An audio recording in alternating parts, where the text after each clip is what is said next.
Từ bao lâu tôi đã yêu nụ cười của bạn. Từ bao lâu tôi đã yêu quê hương Việt Nam. Những con đường nên thơ và những dòng sông ước mơ.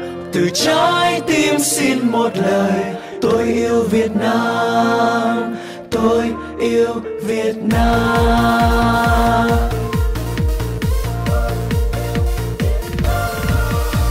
Hãy cho nhau giấc mơ êm đềm trên đường đi tới tương lai, và hãy cho nhau khúc hát yêu đời, nụ cười chan chứa trên môi. Một niềm tin và khát khao, một ngày mai thật sáng tươi. Cùng hát vang lên, cùng hát vang lên bài ca. Tôi yêu Việt Nam, tôi yêu Việt Nam, tôi yêu Việt Nam.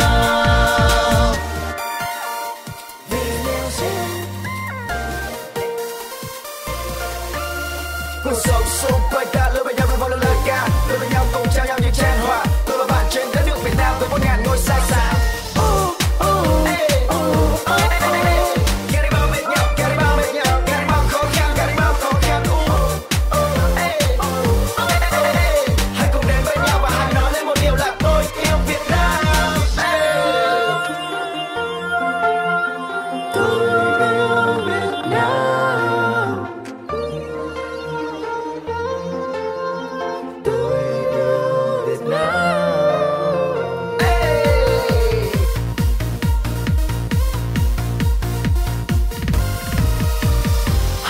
Cho nhau giấc mơ êm đềm trên đường đi tới tương lai, và hãy cho nhau khúc hát yêu đời, nụ cười chan chứa trên môi.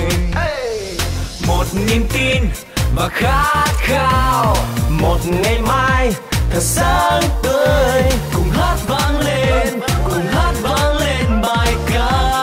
Tôi yêu Việt Nam, tôi yêu Việt Nam, tôi yêu Việt Nam. Từ bao lâu tôi đã yêu nụ cười của bạn. Từ bao lâu tôi đã yêu quê hương Việt Nam.